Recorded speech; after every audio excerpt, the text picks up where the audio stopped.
Bueno amigos, queremos encontrar la ecuación de la elipse en coordenadas polares. Esta es la segunda parte de la elipse. ¿Por qué?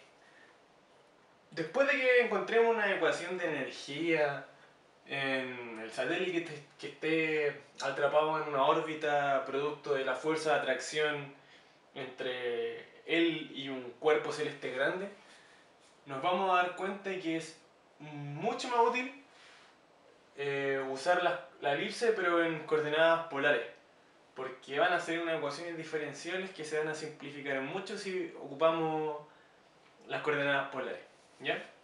Entonces, eso es porque la fuerza recuerden, entre dos objetos, eso lo vamos a ver después, depende de la separación.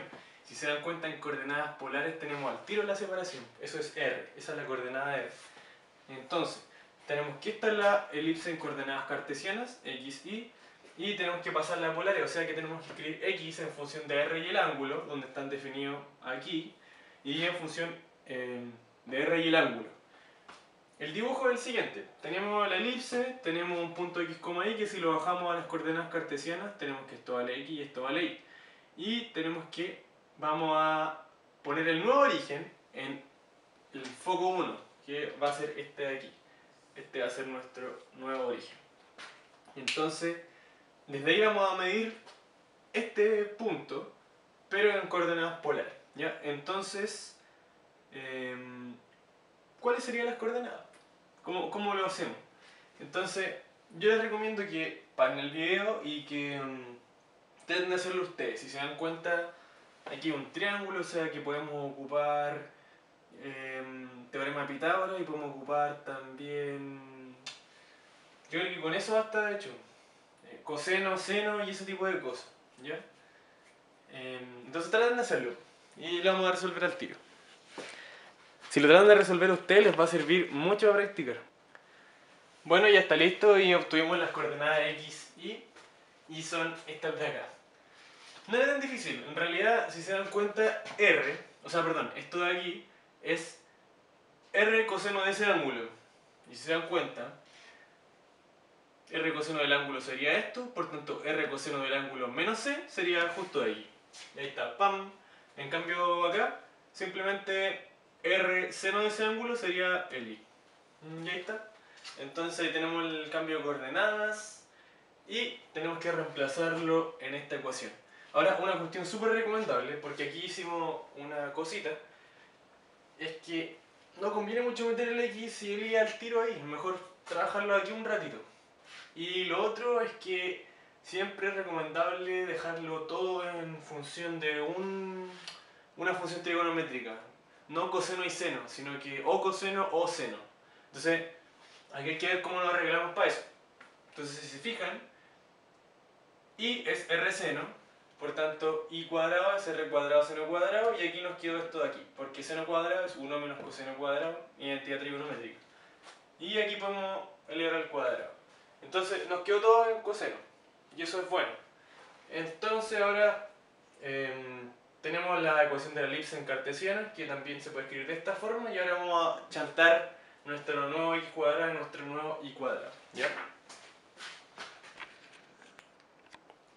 Bueno amigos, vamos a seguir entonces con lo anterior. Ya tenemos nuestro cambio de variable aquí, x en función de r y el ángulo, y en función de r y el ángulo, y aparte tenemos solamente una función trigonométrica que es el coseno.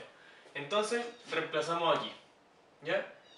Cuando reemplazamos, tenemos que multiplicar el b al cuadrado por toda esta cuestión que está aquí, y nos queda esto que era b cuadrado por este de acá, esto que era b cuadrado por esto de aquí, y este que era b cuadrado por este de acá, ¿ya? Ahora lo mismo con el a cuadrado y el y. Primero a cuadrado por r cuadrado, acá, y a cuadrado por menos coseno cuadrado, y eso quedó aquí, y el a cuadrado al cuadrado quedó igual.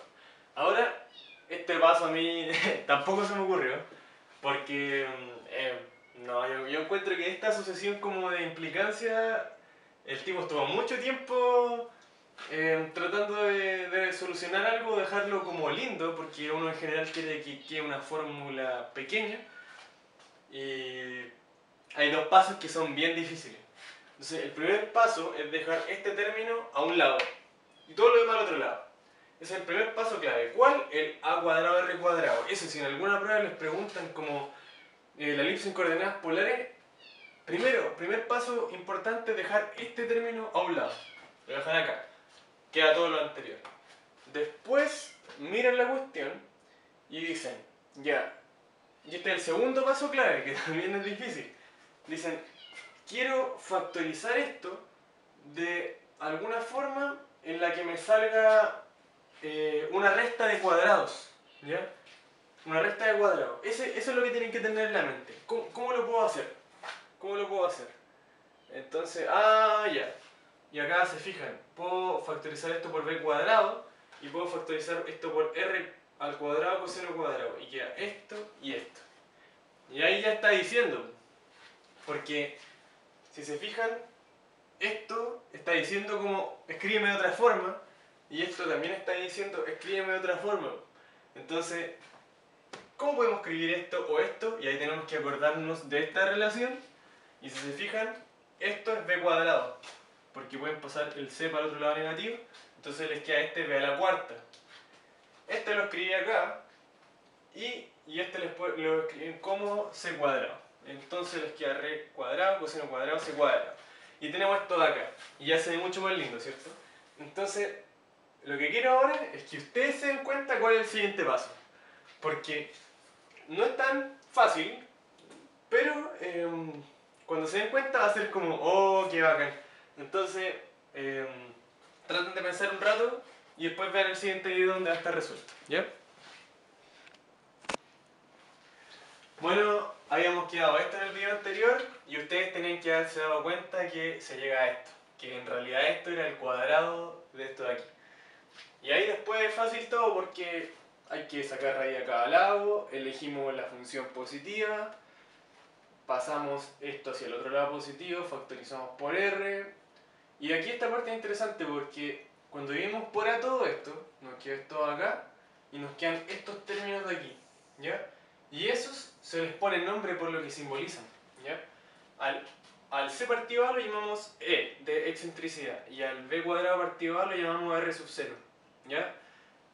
R sub 0 porque algo tiene que ver con r, ¿ya? Después les voy a mostrar qué es lo que tienen de similar o en qué se relacionan.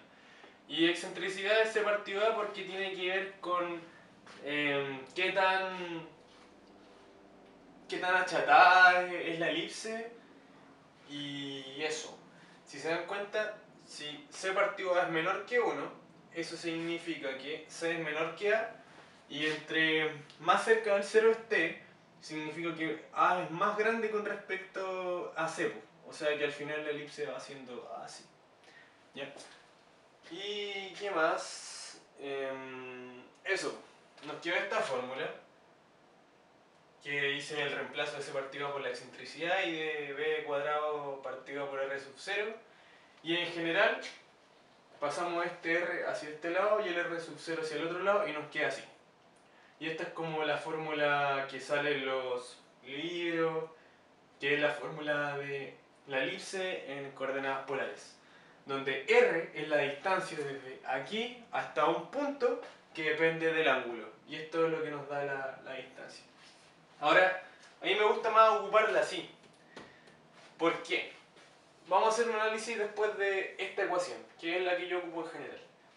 Una cuestión interesante es que de la ecuación de la elipse obtuvimos esta ecuación dándole un valor a R0 y dándole un valor a E. Lo interesante es que partiendo de la ecuación de la hipérbola y la parábola también podemos llegar a esta misma ecuación, solo que cambia el E y el R sub 0. Y otras cositas más. Creo que el signo menos de ahí, para la hipérbola.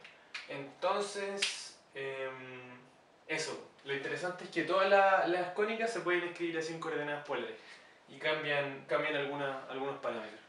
Ahora vamos a analizar esta ecuación y le vamos a encontrar sentido a por qué esto se llama R sub 0 y eso lo vamos a hacer con el GeoGebra.